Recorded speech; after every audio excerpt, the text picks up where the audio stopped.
Okay, we should be live here on the Frugal Crafters YouTube channel. I feel very out of sorts here. I'm going between a couple windows here. I'm Lindsay, the Frugal Crafter, here with Sarah. Hi. And we are going to paint the Southwestern Landscape. Hopefully everyone can see and hear us. Let us know in the chat if you can. And we're going to begin right off here in a minute. I did announce on my blog, I had to go back and edit my post because I completely forgot, the winners of the three Jerry's Artorama gift cards. So if you're curious if you won, I did send emails to the winners, but you can also check on the blog post as well. We're going to start off by sketching, and I grabbed the reference photo from Paint My Photo. If you want to go over there and take a look, you can. It's linked in the video description. I can't show the actual photo because I don't have permission from the photographer, but it is a portrait oriented landscape instead of a landscape, which would be the the long way oriented picture. And there's several different ways you could break this up. If you wanted to have more land, you could put your horizon up here. If you want to have more sky, you could put your horizon down here. I figured because there's kind of like a couple layers, is like this closer area that's brighter, then this mountain area in the middle, which is duller, then you've got the sky area. I thought I kind of like dividing things up into thirds that way a little bit.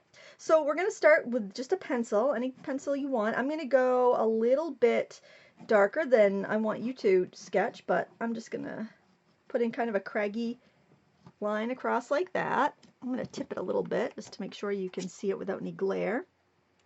Everybody hearing us in chat? Yeah, but the picture is blurry.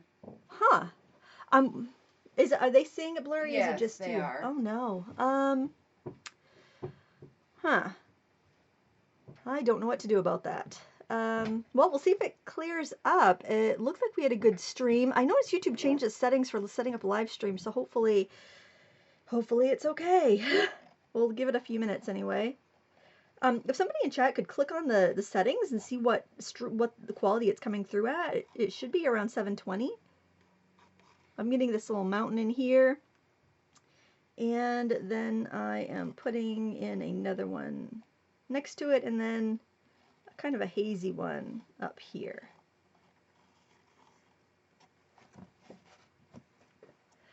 Okay, I'm actually going to look on my encoder and just see if something is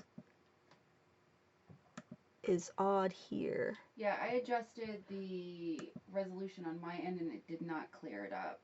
It's only letting us go to 240p. Oh my gosh. Okay, you know, I think it might be something on my encoder. Let me try to stop and jump back in. So just hang out in this stream, guys. It should pop right back up here as soon as I get my act together, okay? All right, our mics could be live right now, so no swearing. No swearing. Okay, I think we're streaming. It's yep, okay. Oh yay! Oh my right. gosh, I can't believe I fixed this on the fly. See if it clears up. Oh, I hope so. It looks clear here. Is it looking clear? It's not yet, but not yet? We're still 30 seconds behind. Oh, that's true. We are. I'm gonna look at this output a little bit give bigger it a too.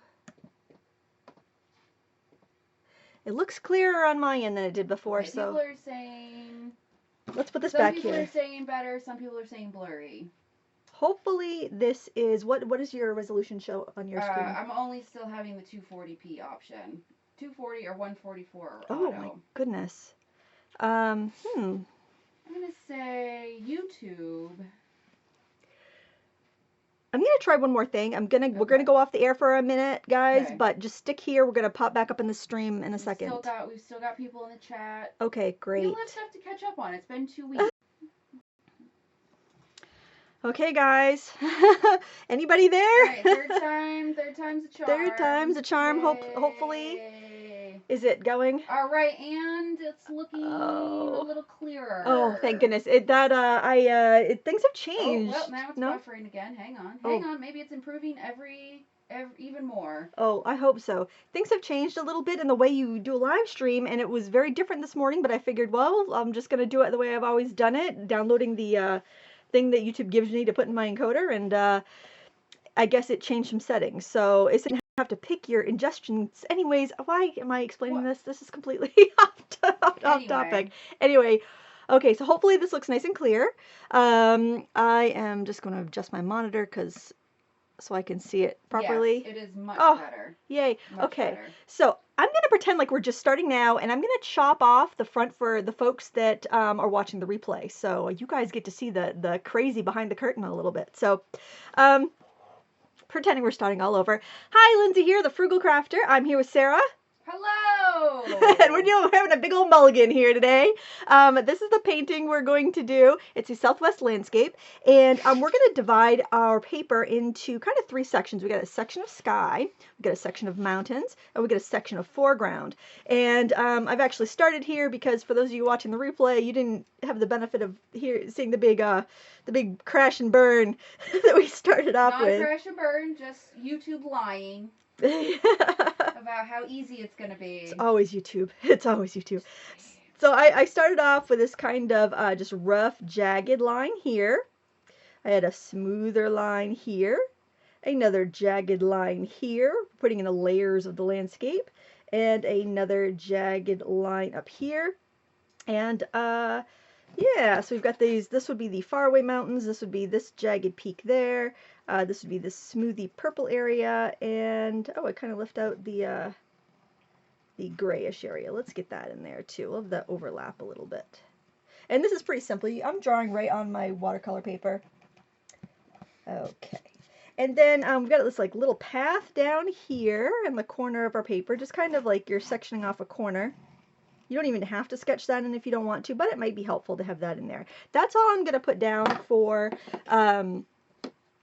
my sketch, really. And I'm just going to use a big brush to wet the sky area.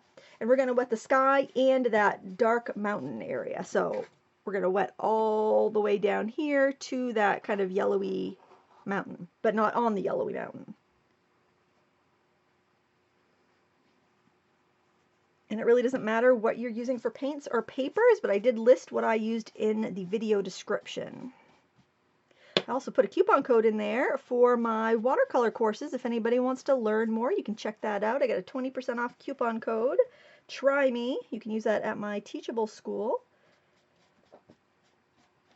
All right, so what you want is kind of like a satin sheen to it.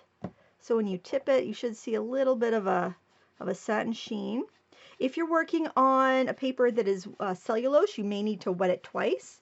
Kind of wet it once, let the sheen go away and re-wet it if you want your paint to flow. So now what we're going to do is we're going to make some blue. We're going to use, I'm actually going to move my palette insert around because this is not how I usually work, but I like to have this big open mixing area right there. We're going to mix phthalo blue and ultramarine. I got some grass and sand in my palette because these are the colors I generally like to take with me when I go and paint. Oh, I forgot to mention, if you have any questions, you can type the word question in all caps, and Sarah can relay it to me, or the moderators can help you out on it if they know the answer. The benefit of using a big round brush to a big flat brush is if you're using half pans, you can get the big round brushes in the little pans where it would just kind of mess up the pans around it if you're using a flat. So I'm going to start up here, and I'm going to kind of paint around some clouds. Let's start pretty dark up here. You don't need to go quite this dark. I could use a little more water in there, actually.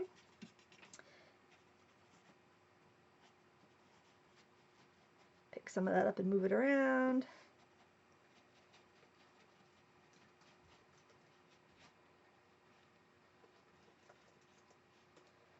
And just bring it right down to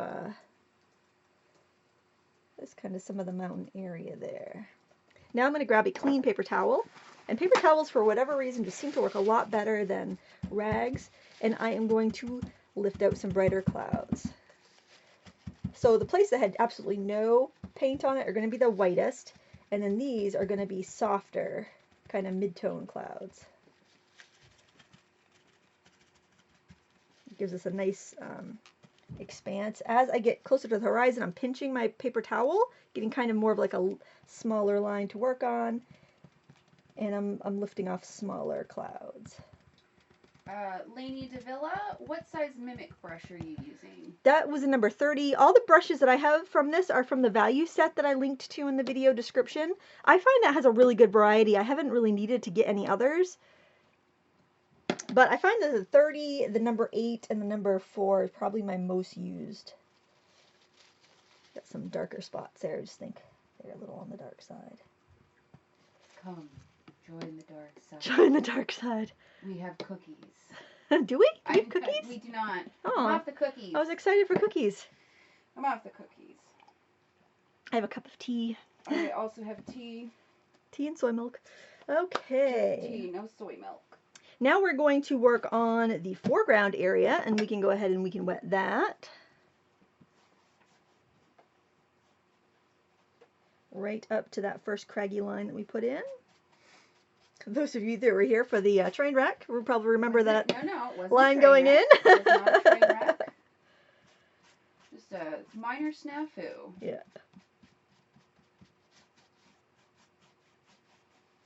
Man, you get rusty. You get rusty and they change something on you. Darn them.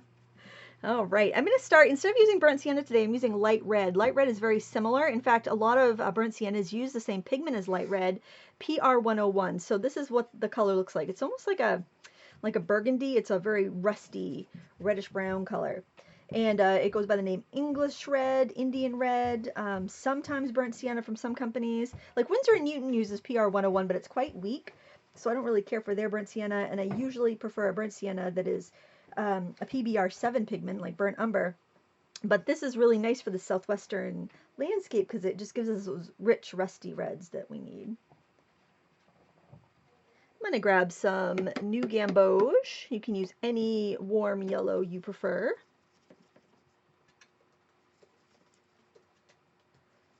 Just getting it into a little bit of that light red. I don't want too much, but I also don't want it to be super contrasty here either.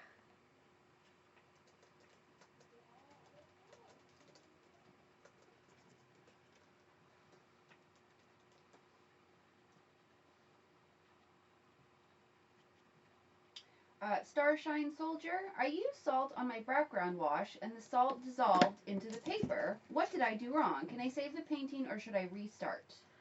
Usually salt doesn't really dissolve. I wonder... usually you can let it dry completely and scrape it off, like with a clean credit card or gift card or something. That's probably what I would recommend. It shouldn't be able to like bond permanently. If that, if you can't like do any glazes on top, I guess that you'd have to start over. But I would just try scraping it with like a clean gift card and seeing what you get there. All right, I'm going to move to a different brush because that one is just holding so much water. I'm afraid I'm going to get blooms down here where I don't want them.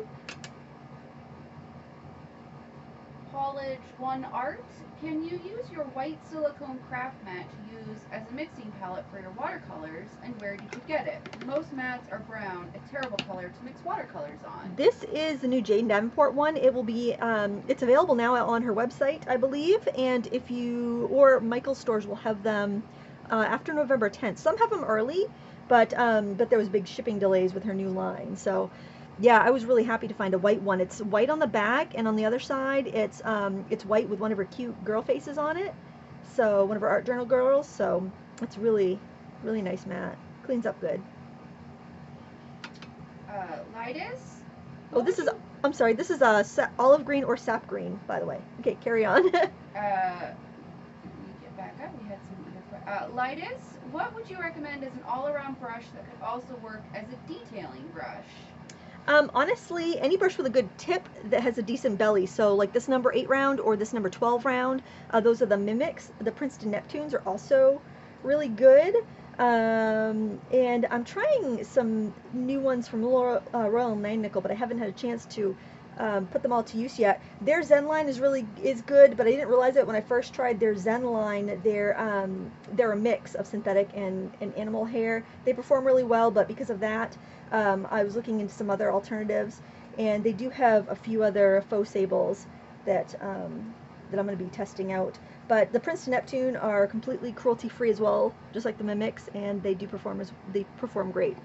You basically want something that's going to come to a fine tip, but will also have a big enough belly that will hold plenty of water. Oh, I also tried the Cheap Joe's Pseudo Sable Travel. I'll show you. I haven't really used them too much. They're just kind of hanging out here. waiting for me to use them so I can review them. But this is a travel set from Cheap Joe's that I purchased to try. So we'll see. I haven't used them yet, so I can't really say for sure, but they look pretty good. All right, so while this is still wet, we can do some scraping in there. I'm just seeing if I want to get any other darker values in while I'm at it. I think that I will mix up a little darker color with my light red and ultramarine blue. So you can do that kind of mix that you would usually do with your burnt sienna. Get a nice dark there. And I'm just, any place I think I'm going to have some shadow, I can go and throw that in. Just to establish my values more than anything. If you're a beginner and you feel like this is going really, really fast, go ahead and pause it. You can always hit that live button and catch up with us if you want to catch up live, or just watch it for fun, chat with your friends in the chat, and then follow along later when you have more time.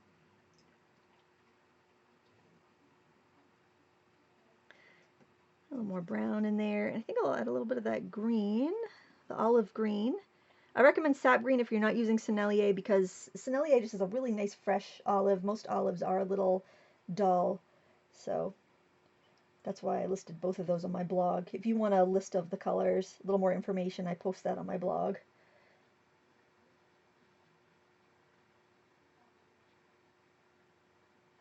A lot of kind of a scruffy brush in here that I want to at least establish the values for before I get too far along. Barbara Brown, what would you recommend for a higher quality brush that you could buy in one of the hobby stores like Michael's, Joann's, or Hobby Lobby? I'm not sure what they all sell, but I know a lot of them do sell the Royal 9 Nickel Zen. They have the aqua ones too, which I like, but they're not as absorbent. And some of those stores have had Princeton Neptune in the past, but I don't know if they still carry them. I know that like AC Moore carries the Snap, which is, they're all like your typical synthetic. They might even have some natural hair ones too. I'm not 100% sure, but that's what I would do. So I'm going to go back in with the with a little bit more, taking that mix from the sky, adding some more phthalo blue to it.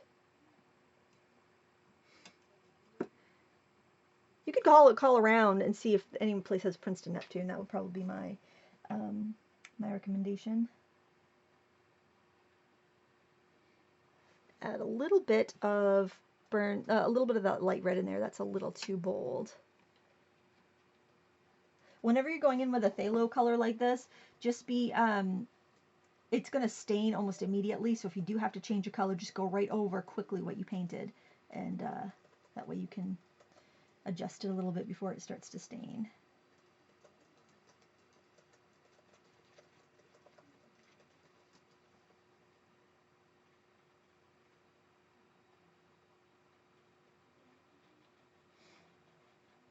And your sky does not need to be dry for this. And I'm trying to kind of paint around some clouds, but I am going to soften by doing a little bit of blotting in a minute. So blotting my brush, rinsed and blotted my brush, feathering out some of the edges there. Rinse and blot again, feathering those edges. So I can get some kind of wispy mountain clouds. I think I'll feather at the top of that too. Now, if you have like a really strong pencil line, you're like, oh no, I got this pencil line and I want it to be kind of misty and soft looking, don't worry. When it's all dry, go in with a white soft eraser and just soften that out.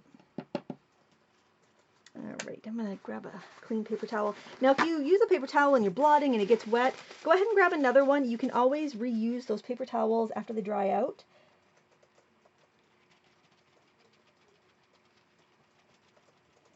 Like, I'm going to want to erase my pencil lines there later, but I'm not going to worry about it now. Okay. So now I'm going to want to dry this because each of these sections touch something that's currently wet, and if I go into them, I'm not going to get the crisper lines that I need for the next layer. This I want to be fuzzy, but these have to get a little sharper as they come forward. And if you have any questions while I'm drying, it's a great time to ask them.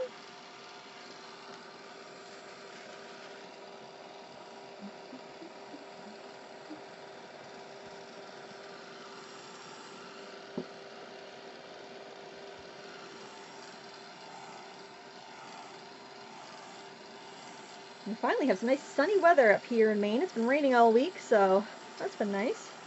Theo Gillespie. Sometimes my watercolor doesn't really mix very well. When my painting dries, the mixed colors tend to stain. How can I get better results? I wonder if he's talking about lifting up after it's dry, maybe? Do you think? I'm not sure. And she doesn't specify. Well, I would suggest if you're having trouble mixing, I would suggest making a color chart on your paper that you typically paint on, and also making a color wheel and practicing some mixes so that you know what to expect when you go to paint your final painting. It's best to do this with a smaller palette, so I wouldn't want to do this with 24 colors, but if I had 6 colors, I would paint like my 6 colors going down the paper on the left and then across on the top, and then as they meet up on the chart, you draw a grid, you would mix those colors together and paint them in, and then you can see what you would get when you mixed certain colors together. And that way when you know you want a certain shade, you can refer to your chart and say, okay, I need to add ultramarine blue and gamboge to get a gray yellow, or whatever the case may be, and then you'll have, you know, reproducible results. Memory Rachel. How do you get depth using watercolors, dark to light or vice versa? Um, Generally, with watercolors, since you're using the white of your paper, you're working light to dark, but I do like to get some values in right off the bat, like my dark shadows here, and in the dark mountains, so that I kind of, it just helps it go a little quicker, and it helps you kind of get your bearings early on, but, you know, it's a personal preference, really. I'm taking some Naples yellow, which you can add, you can do gamboge and a little bit of your carmine red and one of your blues. If you don't have this color, it's basically a dull light yellow. And I'm going to start by just kind of filling in this little mountain range here. You could also use yellow ochre if you had that on your palette, just with some water to lighten it up.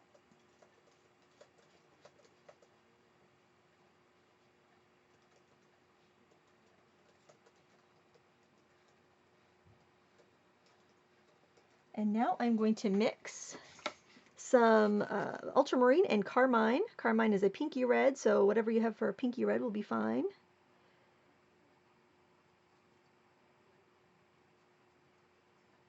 That's just the pinky red that happened to come with this set. I have the set it was the 12 plus 6 Sennelier special set, and it's still available actually, but I don't think it's as good of a deal as their 14 set is right now, so I would definitely kind of check around and figure out what per price colors are, or just add a couple tubes to your palette if you were thinking about trying it, but you definitely can use whatever you have.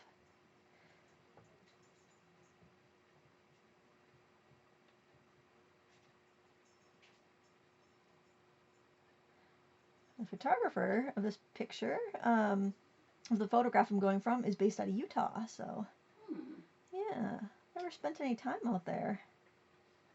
Rose Mulberry, have you tried to mount your watercolor paintings on birch board? No, I haven't. I did buy some Dorland's wax with the intention of trying something like that, but it has not happened as of yet. Karen Jackson, why do you use so many different brands of watercolor?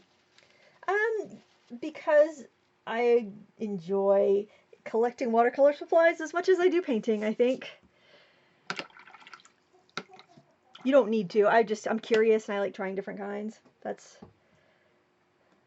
pretty much why I'm going to, actually, you know what, while that's drying, I can work on the foreground a little bit. And I'm going to start off with some olive green. It got a little bit of that blue in there, but that's not a big deal. And I am going to put in a few little shrubs.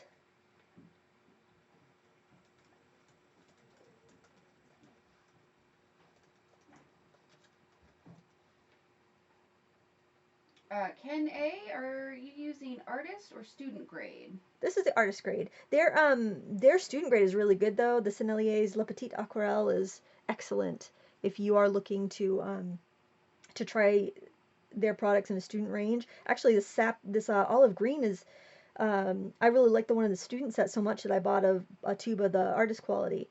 So they're very hard to tell apart between those two ranges as well. So that's a great option.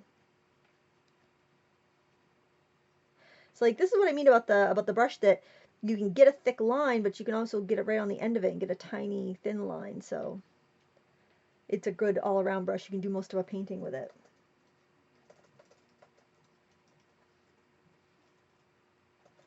I want more warmer foliage coming forward, so I'm going to take some of the gamboge and mix that in with a little bit of sap green, or olive green rather.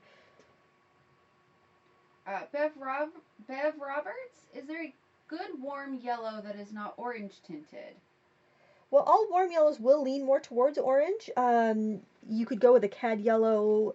Cad yellow pale is going to look more lemony. Cad yellow on its own is going to be neutral to somewhat warm, and then a cad yellow deep would be really orangey. So you could try like a cad yellow or a cad yellow pale, because you can still get decent oranges with a cad yellow pale. I'm going to grab some light red, and I'm going to kind of bring this in under some of these plants here. Bring some movement through my picture.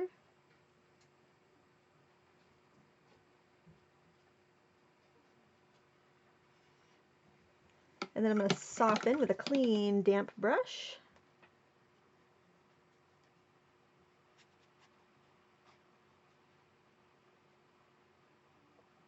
Pull up some other little grasses in this darker color too.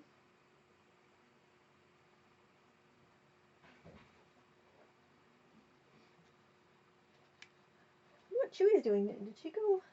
She did. I shut the door to the computer room. Could hear some moving around. She's probably scraping the floor for any sort of tidbit of cat food or cat treats that have been left. Good, she can clean my house. I need to vacuum, so. You'll need to vacuum a lot less. Well, I was afraid to vacuum yesterday because the cats brought in a mouse, and I was afraid I was going to vacuum it up, but I couldn't catch it to put it outside. It finally went out last night. We got it to go out the door. But, yeah.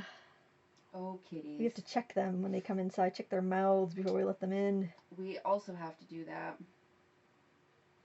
Cutest thing, it was about the size of a walnut. It was in good shape, so.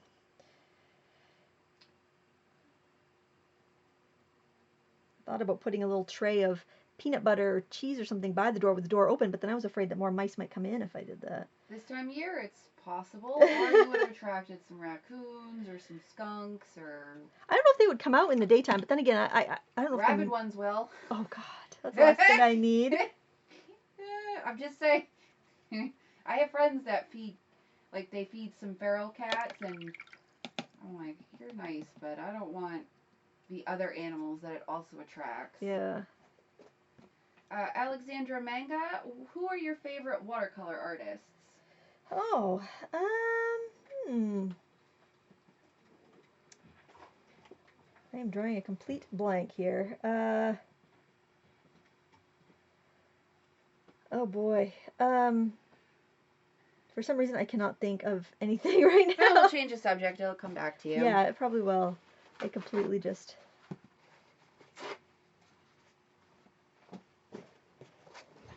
Sarah, I feel those. Oh, that's what I was looking. That's why I couldn't find them. They were hiding. Yeah, I'm trying to tuck things away, neaten up the studio. Nope, that's okay. Now I know where to look for them. All right, I'm taking this. It's a light red with the olive green in it.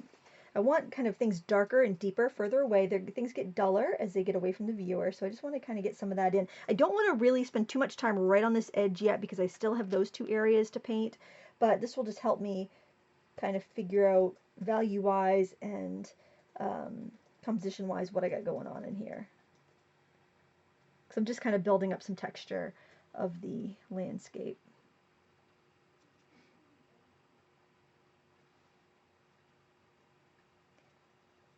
And this is kind of this the Sennelier olive green with a little bit of light red in it is kind of what you typically get with olive green, and it's a little too dull generally. You can always dull down a color, but you can't always mix it. You can never make it brighter without adding a lot of other brighter colors to it. So so you want to be careful when you're buying like neutrals or real dull colors, because you can't make them brighter.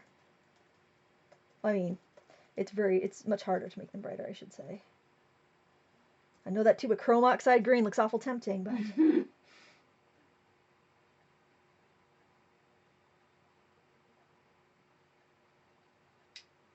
Ella Catherine, I'm a beginner and found a set of 6 schminky watercolors on Amazon for $35. Did I get a good deal? Are they good paints? oh yeah, they are. I don't have too many Schminke paints, um, but they are nice. What I have is all right.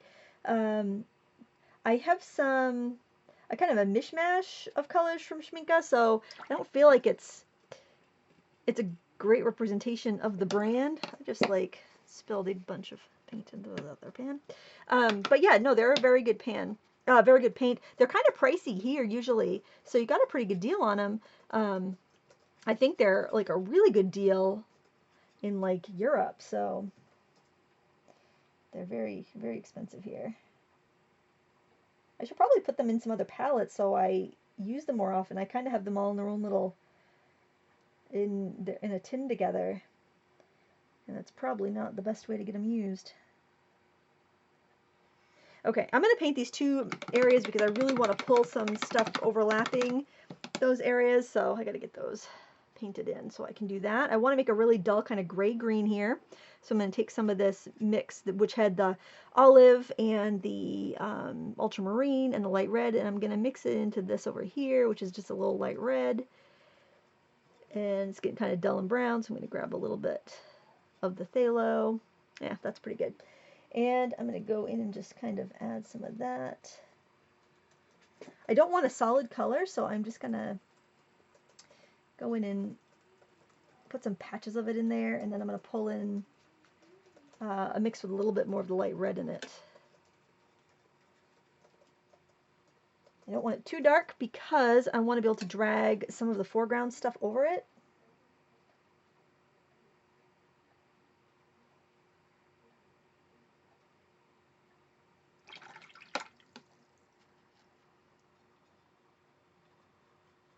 I feel like I want a little more blue in there too.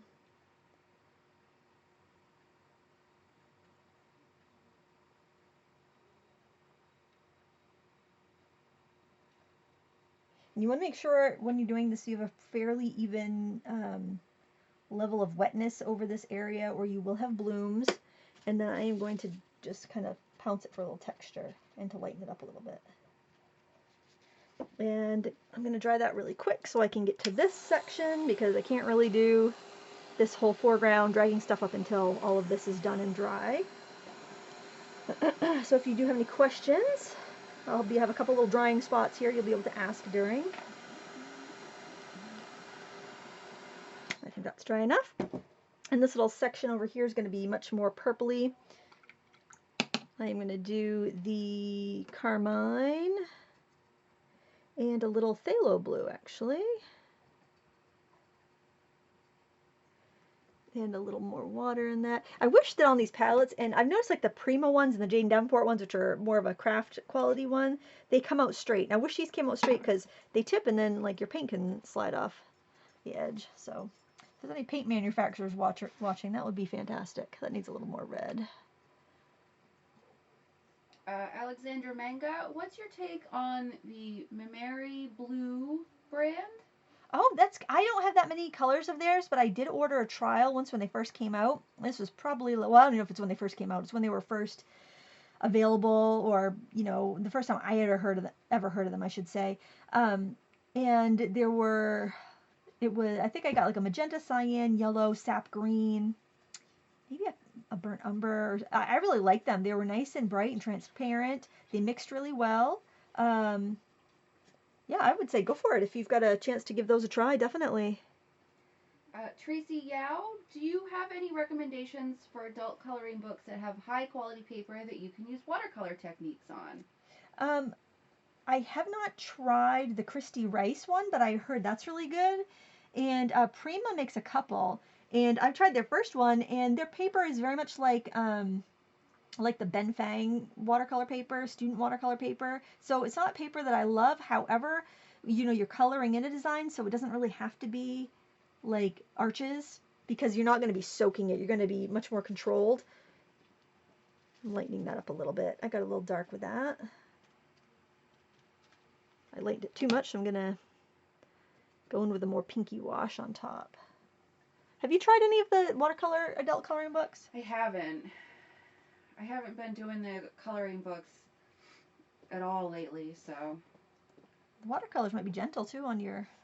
Yeah, on your yeah. hands. I haven't been feeling super creative. I haven't been doing much Oh. crafting at all. It's when it makes you tired to get dressed and shower. Oh. It's hard to be creative. That stinks. I'm sorry. Well, it happens. Okay, here's what not to do. Pushing the pigment to the to the outside, so you get such a dark line that it just keeps getting darker and darker the more you fuss with it. So I think I might need to just let that dry. Oh, maybe I can just lighten up that edge. Walk away. Seriously. Oh man. I love doing the live shows. I hate it when I get flustered right off the bat with a technical problem, because then I feel like I'm just. Yeah, but it was fine. It was just a few minutes. It's been working great. You probably shouldn't say that out loud, you know. No. It's good. I'm going to use my little Maxine's mop here. It's just a 1/4 inch stiff, not super stiff. It's a hog filbert. Just lighten that up.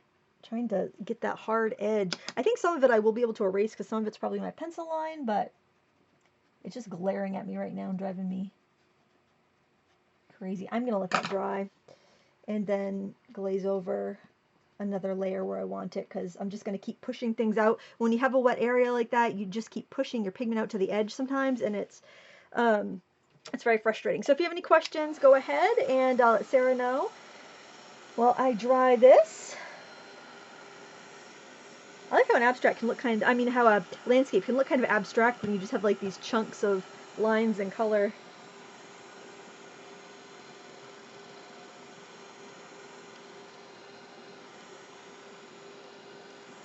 How many people do we have?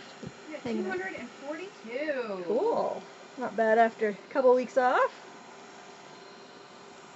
Okay. I also wanted to do a little bit more defining in this area here, and I want to use the same color pretty much, so I'm just going to grab... Oh, Polage. Yeah. Sorry. Yeah, One art. To prevent mixing lid on palette from tipping down, you can hot glue a couple of foam or silicone bumpers to the pan base or lid to make it open flat. Oh, yeah. I'd probably have to pull them off when I close it, though, because this closes in first. Oh, yeah, that's true. I could just set a roll of tape behind it, though. Oh, that would be easy. I have nothing to complain about. Magic Ravenhawk, what do you think of the koi watercolors? They're great for learning, I think. I mean, the only my only criticism would be that, I mean, they are a little bit more opaque than others, but if you're watering them down, you shouldn't really have much of an issue. My only criticism would just be I don't know how light fast they are, so they may fade on you. But if you're working in a sketchbook or practicing, oh, they're fine. And they don't give you pigment information, so you might get a muddy mix and not know why, and you might get a great mix and then try to replicate it in another brand and not know exactly why it isn't exactly the same. But I mean, you pretty much train your eye for mixing anyway, and I really don't think it would give you much of an issue. And they're a great price too. Okay, I'm going to soften a few of those lines, but I think that gives me a lot more dimension and just gives me that chiseling mountain look that I wanted. Yeah, I'm happy with that. That's fine. Okay, so now let's glaze over this here. I'm going to do ultramarine blue and carmine. I think the phthalo was giving me a lot of issues with that, with mixing, and I'm actually going to turn my paper. I'm going to start my color here, because if I get it dark on the bottom, that's not a huge deal. I don't want that top, I don't want an outline on this, basically. I'm tipping it so that I can use gravity to my advantage. Now I'm going to let it fade out to nothing over here, because I know I'm going to drag a tree kind of up, or a bush kind of up over here, and I don't want to have a lot of pigment to fight with. So that's all I'm going to do right there. Okay, and then I'm just trying to think if I want anything else on that. I don't think I want to do anything to that mountain in the back. I think if I do, then it's going to look kind of awkward, and right now it just looks kind of far away and misty, and I like that. So I'm just pushing this up a little bit because my paper is a little bit taller than my screen. There we go. I don't want you to miss any of this here that we're working on. And I'm going to start off with some of the light red. Going to add a little bit of ultramarine blue to that. And I'm going to start by putting in a little bit of depth in the path. There's like a little path going by here.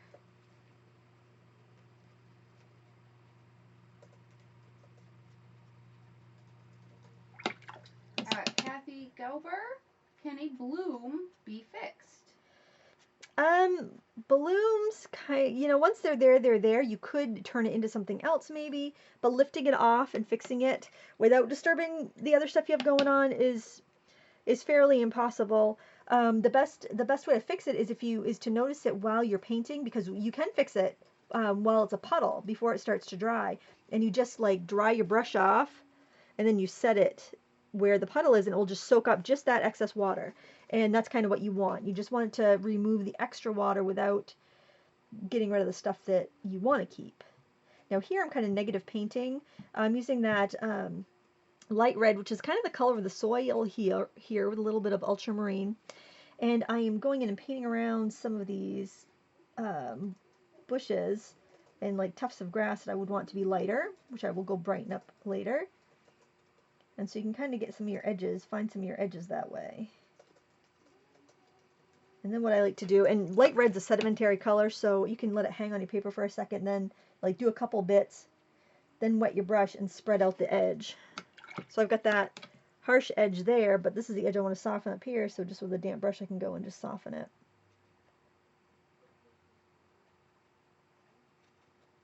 Oh, the Pinecone Crafter also suggests using magnets on the back to support your palette lid, and then you can take them off when you need to. Oh, that's a good idea.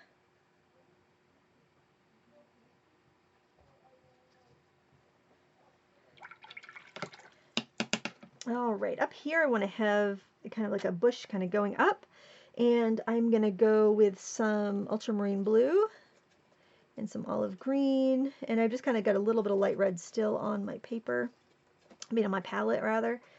And I'm going to use my brush straight up and down, and I am going to kind of dab in a base for this plant or bush, and then I'm going to kind of flick up some branches.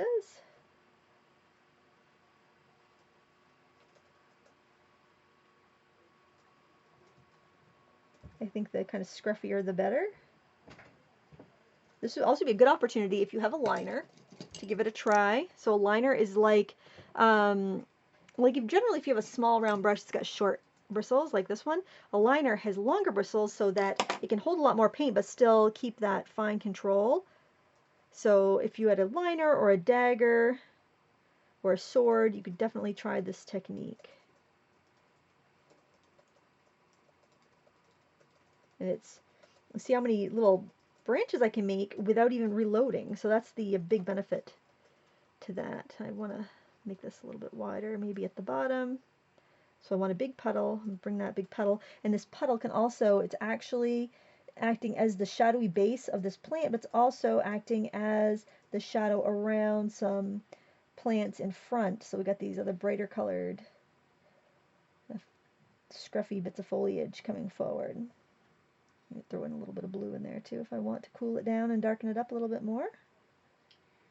Bev Roberts, if I buy and stretch the less expensive 90-pound watercolor paper, it's Arches, will it hold up to lifting out colors and or repeated washes, layers of paint? Yes, it will.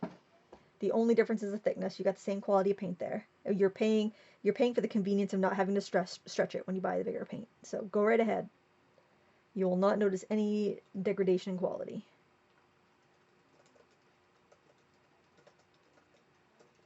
So the only downside to doing your branches with a liner is that you're going to have a lot of long spindly branches. So you will need to go through with a bigger brush and add kind of some in-between strokes to kind of drag everything together. This I'm doing with just the light red because I feel like having some dark, some like earthy toned branches looks nice.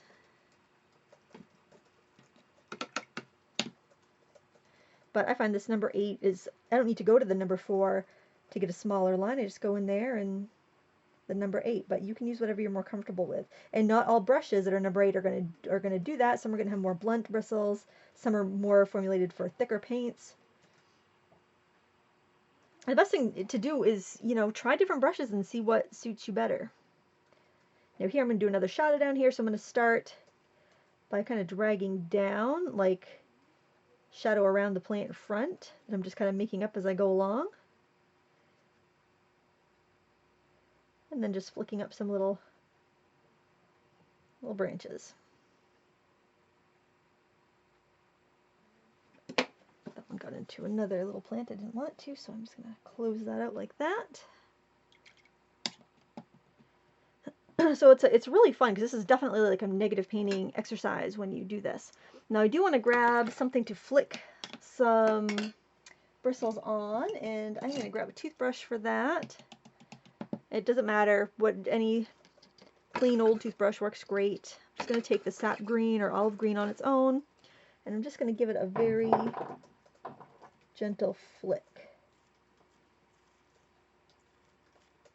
just to give it a little bit of life there. So if you do get any big droplets, just make sure you don't have puddles that are going to turn into blooms, unless that's what you want. And we can go around and kind of find some more shadows to enhance here. I think here, I feel like there's maybe 2 little tufts of plants there, so I'm going to go in, I think I'm going to go in with a green, actually. Lisa Evans, how do the Sennelier watercolors you are using here compare to others you enjoy working with? There's tons of great watercolors out there, and I did kind of go into this on my blog today. The Sennelier watercolors I really like because for the, like when I go painting outdoors, I like it because I can, if I have, like, if the kids are playing at the beach and I have an hour to work on a painting, I can keep fussing with it and it doesn't get too overworked because of the layering capabilities of it. But if I'm working really quick, I can get everything down and it's fine. But the fact that it's almost impossible, for me anyway, to overwork a painting when I'm using this paint, because it layers so well, that's its big advantage that I see. Like I'm just going over a lot of these, and with some paints they would get kind of just, and it's not even a fact that these are super transparent or anything, it's just, it seems to be a quality of this paint you can keep overlaying and it doesn't want to bother the stuff underneath. It's a small subtle thing, and you might not even notice it unless, you know, you've used a bunch of different brands and you're really minutely comparing them.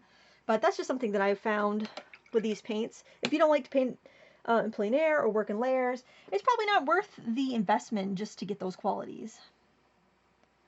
I'm grabbing a little bit of gamboge, a little bit of light red. I'm going to throw in some of these golden little grasses back here. So I like to overlap that little mountain range in the back because this is our foreground area and I want that to be in a little bit more focus.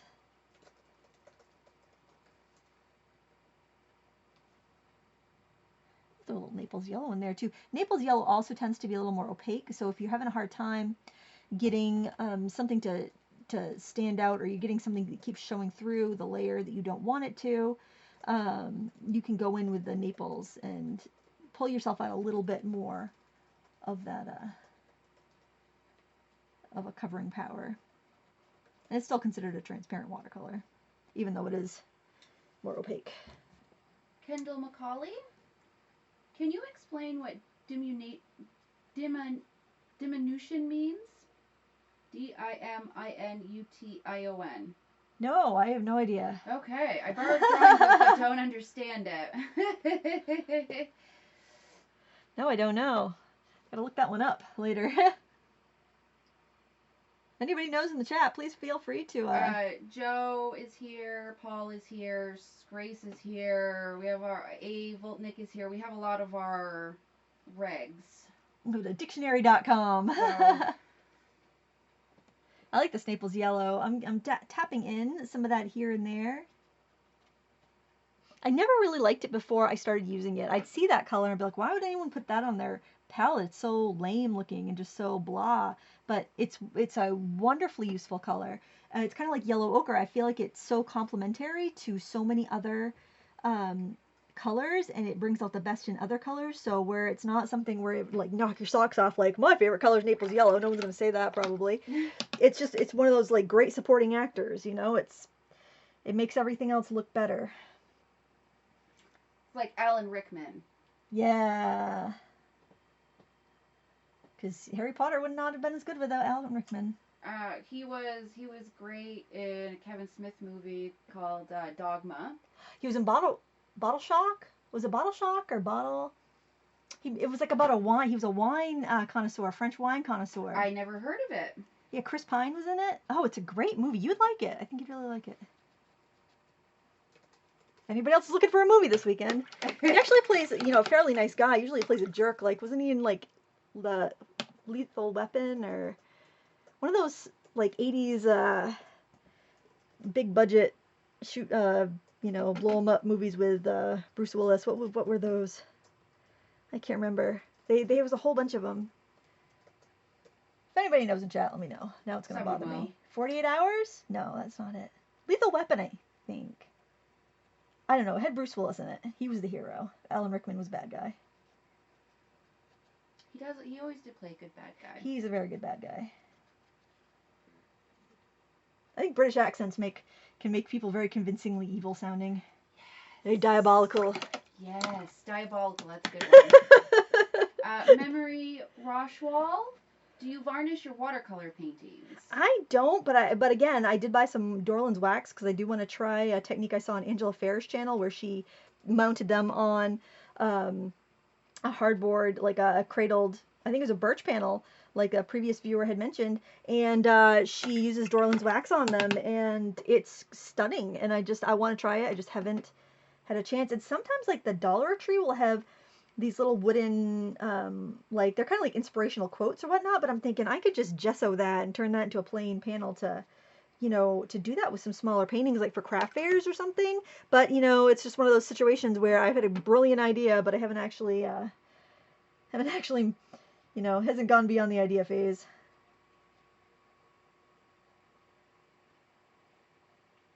Paul Adams, diminution is how things disappear towards the vanishing point. Oh.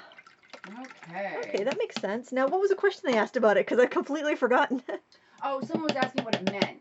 Because they had bought a drawing book but still didn't understand. Oh, gotcha. I'm mixing some ultramarine blue and light red, getting this nice dark purpley brown. And I am going to spatter it in my pathway here. And I'm also going to mix that up a little bit thicker because I want to put a few rocks in here, and I'm going to use the rocks as tools to bring the eye through the painting. Grab my ultramarine. In fact, I've probably got something I can really tuck something right underneath there. Like I got a canning jar lid. That'll work. Ooh, that makes a nice rich black. So if you're going to do something like a rock, you want to make sure that wherever you're going to put it is dry if you want to have a crisp line. Otherwise, it's going to wick out into your other stuff. You're going to have, you're going to end up with these feathery, spidery edges to things. But before I do that, I realized I've got a situation here that I need to deal with. I need to spread that edge out. And also, I'm not happy with this shadow line here. So, I'm going to see how I had that same issue with this one, so I'm looking and seeing how I corrected that. I corrected that by bringing some shadow up into the plants and also into the path. So actually I can do that with some of this paint. I'm going to mix it a little bit more of the red though, light red. And let's pull some of those shadows up. I mean, chances are there would be some shadows coming from those into the path anyway because they're kind of scruffily and overgrown. Scruffily is probably not a word. Victoria, are those the colors that came in that set when you bought them? 18 of them are, and then I added 2 of them. Actually, I'm trying to think if I took any out. Um, you know what? When I am drawing, I will point through it and I'll tell you what the colors are, and then you can go from there. I can tell you pretty much what ones came in, I think, just by looking at the pans, because every pan's a little bit different.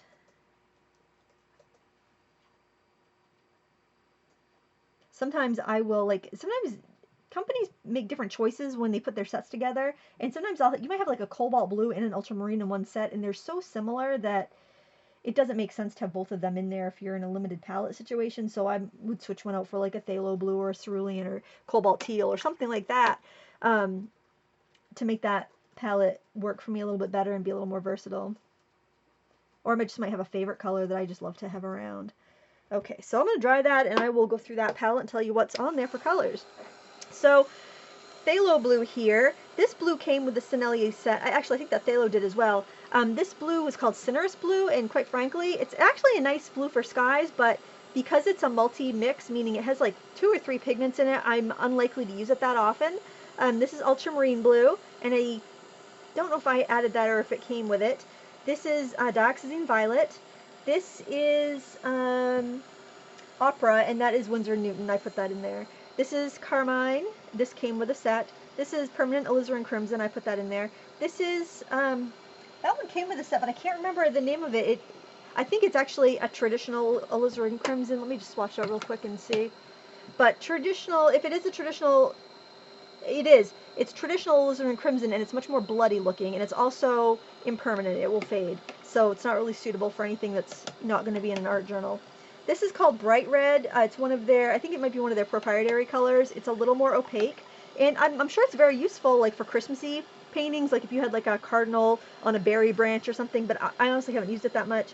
This is, it's one of their oranges. I think it might even be called Sennelier orange. It's one that I haven't seen from another manufacturer. New Gamboge from Daniel Smith. Hansa Yellow Light. That is green gold. No, that's Aurelian. That's a permanent green light. That was with the Sennelier set. That's olive green, which is Sennelier, but I added it from a tube. That's forest green. I don't really like that color. It's a triple color mix that has black in it. Oh no, not black. Anything but black. That's Naples yellow. I like that. That's yellow ochre, Winsor Newton yellow ochre. I like that. That's light red, which we've been using. That's burnt sienna. That's burnt umber. That is sepia. I'm not crazy about sepia. It's also a triple mix color. I'm not sure what that one is. Obviously, I haven't used it very much because it's pretty pristine. That looks like Payne's Gray, and which I don't use very often, but I've seen you know, reasons to use it. People do a good job with that color. And that's Cobalt Teal. It's a slice off a Daniel Smith watercolor crayon, which is actually the cheapest way to get Daniel Smith colors usually, especially if it's a series 2 or 3 color. And they're the same thing as getting it in the tube, but you have the convenience of just slicing off a stick and sticking it in your palette. Okay, hopefully that answered your question. I think I noted the ones that were very thorough. There might have been a white and a black that I removed from that set, but I don't think there was a white in that. But you can, if you look at any of those sets online, you can read what colors are in them, and I would recommend doing that before purchasing. So rocks, that's what we're going to do next. I want to make a nice black. I started here with ultramarine blue and light red. I'm going to see if I add a little phthalo to that if I get a more deeper color. And since these are all colors I've already used, they're fine to mix. Try to get all my colors that I plan on using in right off the bat, so that nothing's going to be weird if I go to mix it later on. So this makes a nice rich color. And I'm going to start putting a nice rock up here. So I'm painting the top of the rock because I want that to be sharp and smooth. And then I'll drag the bottom of it into the grasses, so it gives me a shadow for those plants that are in there. And that's how you kind of integrate those objects as late in the game, because if you put them in too early, you'd have to already know what you need for other, you know, for those landscape pieces. So this way, since it's dark, you don't have to worry about painting around it until you're ready to put it in. Put a bigger one here, I think, because things get closer to us, they appear bigger. That's assuming all these rocks are the same size, which, you know, they might not be. You can throw a tiny one in here. That wouldn't be a that wouldn't be a big deal, but this is a great trick to give your pictures a little bit more perspective. Make them look like there's a little bit more depth to them. Mary Shen, do you like Fabriano student paper or B paper? I like them both, actually. The Aqua Bee, and I mentioned that on my blog today too. What I did this practice on here. It's 140 pound, 100% cotton. Doesn't have a ton of sizing. I think it's probably like the shorter fiber cotton. But a pack of 50 of these is like $15 or less. And the Fabriano Studio is good. It's got 25% cotton. It is I think the Aqua Bee's a little more durable because it's 100% cotton. I think that the Fabriano will pill a little sooner, but I use it a lot. Like if I know I'm not going to put a ton of time into it, I make my travel watercolor blocks with it. I think it's a great solution. If I had to pick between the two, I think the Aqua Bee's a better value, and I think it's a better paper. But they're both good. They're both a good value. And I like the Fabriano Studio Hot Press if you are a rubber stamper, because it's great for stamping and watercoloring on, and generally it's harder to find a hot press, and if you can, you often have to get the expensive kind because a lot of times you can't find it in a student grade, and it's just really expensive for something that you just want to rubber stamp on. And I don't say just rubber stamp to, put down that hobby. I love rubber stamping, but you're not going to be soaking it with water like you would a watercolor painting. It just doesn't need that level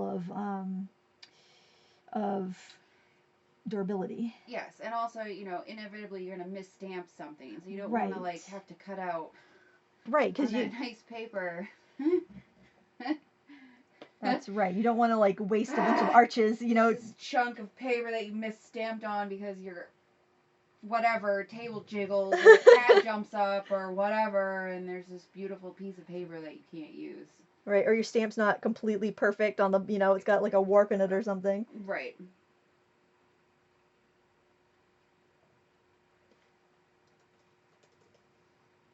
And you can like, if you're putting a rock in, you can go ahead and make some like, I'm painting around this area that I think I'll put like a yellow, some yellow or bright green grasses in, so I'm just kind of feathering down the edges so I'll have room to put a, something in there. And I think I'm going to throw, I don't know, do I want one over there? Maybe a little one right here. If you see anything that doesn't look quite right, you're not happy with it, it's a great opportunity for a rock. Nestle them right in.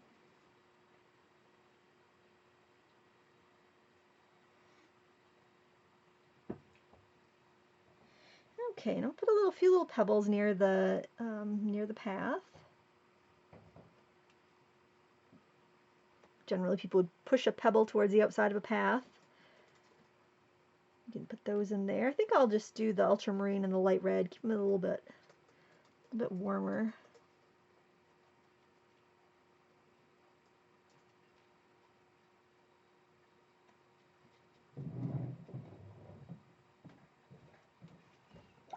I think I might try highlighting some of those really close ones with some Naples yellow.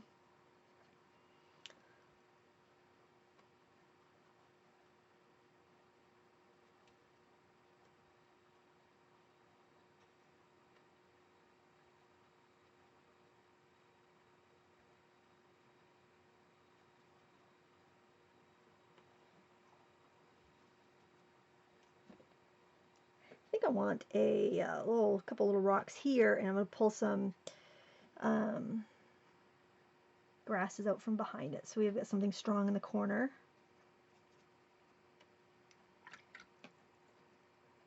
Some Naples yellow on there to highlight it. And since I'm working on a block, I can go right to the edge because it's sealed down. Paint's not gonna leak onto my painting underneath, my paper underneath.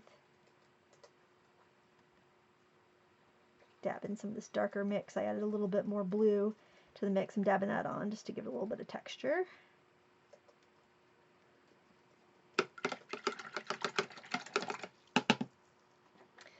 Now I'm going to take that color, and my brush is wet so it's watering it down a little bit, and I'm going to flick in just some shadows into those grasses.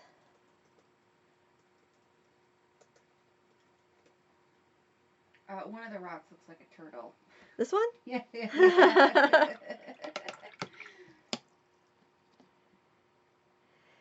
Alright, oh, grab some of that gamboge, a little bit of the green that I have left there, and I'm going to add those grasses in there in front of that rock.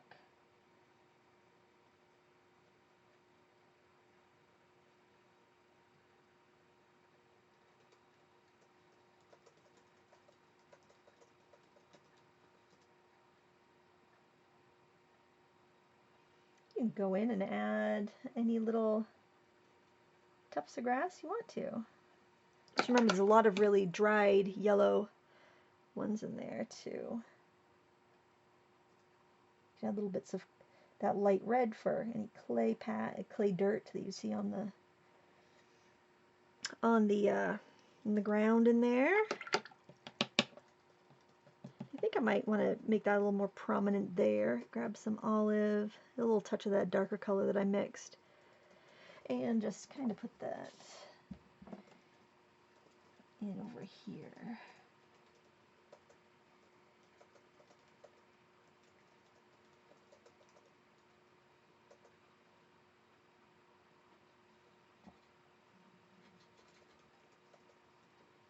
Is everything still looking good on the screen? It is. Oh, good.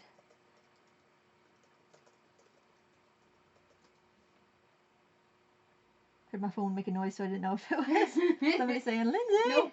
Pictures, it's buffered a few times here and there, but I just think it was adjusting to, it was YouTube, because it was buffering on a little bit here and there for everyone. When in doubt, we're going to blame YouTube. Why not?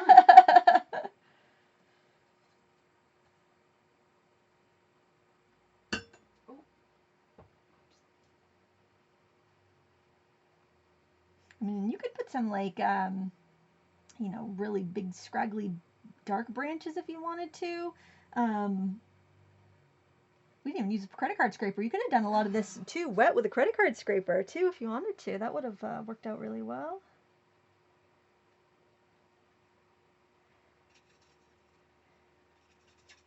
And notice that nothing is, we're not using anything really saturated or full strength. We're pretty much mixing everything pretty dull, you know, so that we can get, you know, tone down some of those colors, and that is what lets some of these other colors be nice and bright, because we're toning down so many of the other ones. Mary Shen, do you prefer the Niji pearlescent watercolors or the Prima ones? The Prima ones, I believe, are a little bit nicer. They seem to have a little bit more sparkle, a little less filler. They're a little more expensive, but I think for what you get, you're getting more. You don't have to use as much, I think, to get that same level of sparkle. And they're a lot cheaper than like twinkling H2Os, which are probably the sparkliest, but they're also crazy expensive.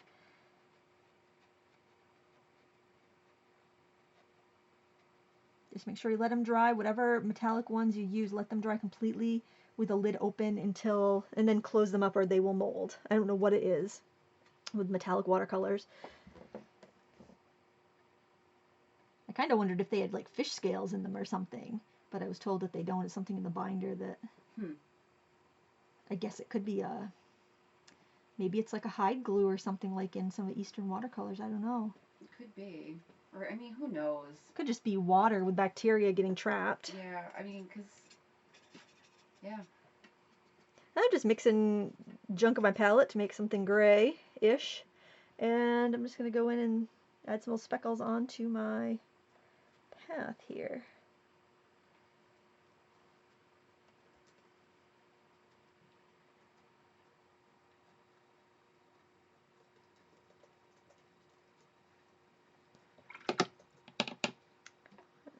Tone a couple of those down, though they look a little too weird.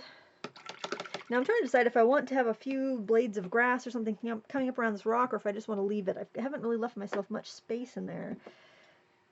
Marianne Dubell, what color can I substitute for light red? I don't have that on my 48 color Sennelier palette.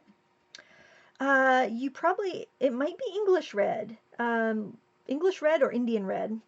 Any of those three are going to be the same color pretty much. Because this is, it's probably on there, or something that, anything that, if you have your color, your pigment information, look for something that says PR101. That's the color. I think I'll just pull up a few little grasses with olive green.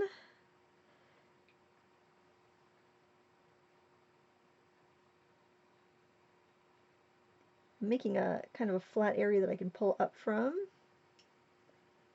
of paint, kind of a puddle. But you want it watery because you want it to be pretty opaque. I'm going to add a little bit of gamboge to that because it's really too... It's not standing out very much. I might even need a little Naples in there to make it stand out.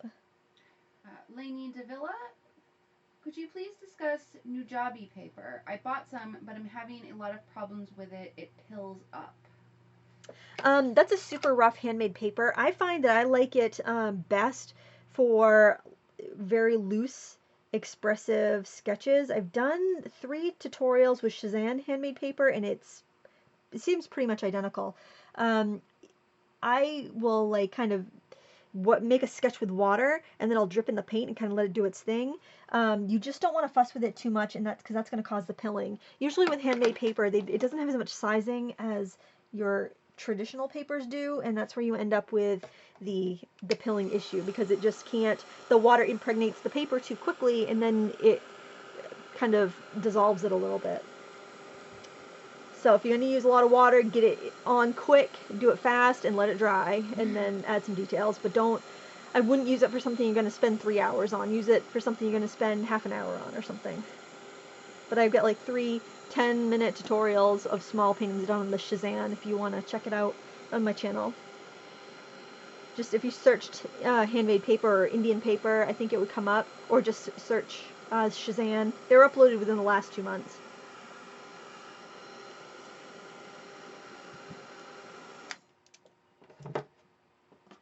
All right, we are just about done this. If anybody has any more questions before we sign off here? I think I might actually try scraping into these little branches there, because they didn't really show up as well as I thought they would when they were dry. So I'm going to go in with my scrubber, my Maxine's mop, and I'm going to loosen up that pigment, which will be pretty easy because these are fairly sedimentary colors. But I'm not lifting it, I'm not blotting it, because I want that color there to scrape into.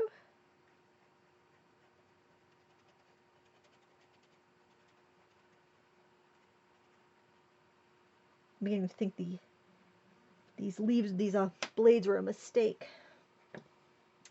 And I need a scraper brush. There we go. We can get that lighter line when we go in there and scrape into it. The stream still going good? Yes. Okay. If I could type, it would help. There we go. Fingers are not. There, and that gives us a little bit of kind of highlights in those, and we didn't have to use white. Of course, if you wanted to, you could always go in with some white and get that, get a highlight that way.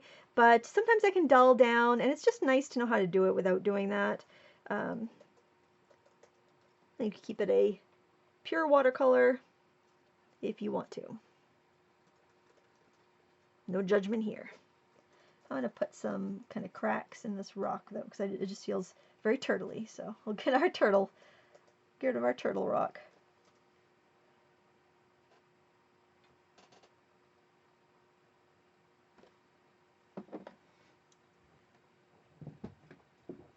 What do you think? Does this look done to you, Sarah? I think it does. I think if you do much more, it's going to be overworked.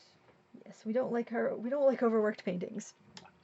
And I also mentioned on my blog that I would show the Arches paper and the Aqua Bee side by side. That way you could compare them, and that way, because the Aqua Bee is a lot less expensive. So if you want something for practice, like I always do my live show practices on this, because it's so cheap.